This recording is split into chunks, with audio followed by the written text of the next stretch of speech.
मात्र हुन सक्छ, त्यो भन्दा अर्को हुन सक्दैन। त्यसकारण म भन्छु यो देशमा हामीले पहिचानको कुरा गरेको छौँ। म आज एउटा नयाँ कुरा यहाँहरूलाई प्रस्ताव गर्न चाहन्छु। हामीले पहिचानको कुरा गरेको छौँ। हामीले पहिचानको कुरा गर्दा हाम्रो पहिचानको मात्रै कुरा गरेका छौँ, तर हामीले अब समग्र यो देशको पूर्वीय दर्शन सभ्यताको यहाँको जो प्राचीन हाम्रो धर्महरू छ, हाम्रो सभ्यताहरू छ, अब हामीले त्यसको कुरा गर्न जरुरी छ।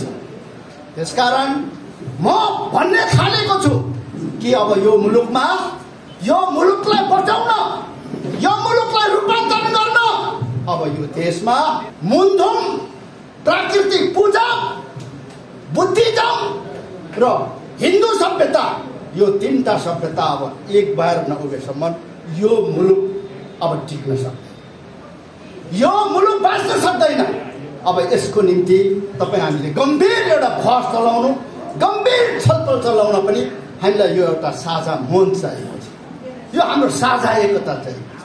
त्यसकारण आज हामीले यो एउटा पहिचानवादी मोर्चा, संयुक्त मोर्चा भनेर आज हामीले जो निर्माण गर्न गइरहेछौँ र हामीले चाहेको जस्तै यो पहिचानवादी मोर्चा अगाडि बढ्न सक्यो भने मलाई लाग्छ यसले परिणाम नराम्रो होइन, यसले परिणाम राम्रो दिन्छ जस्तो लाग्छ मलाई।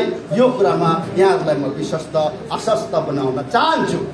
र मैले अघि भने कि यो मुलुकको समस्या भनेको मैले देखेको समस्या भनेको एउटा हो यहाँको जातिवाद, ब्राह्मणवाद, अर्को हो तपाईको जातीय अन्तर्विरोध, र तेस्रो हो यहाँको समस्या भनेको उदारवाद।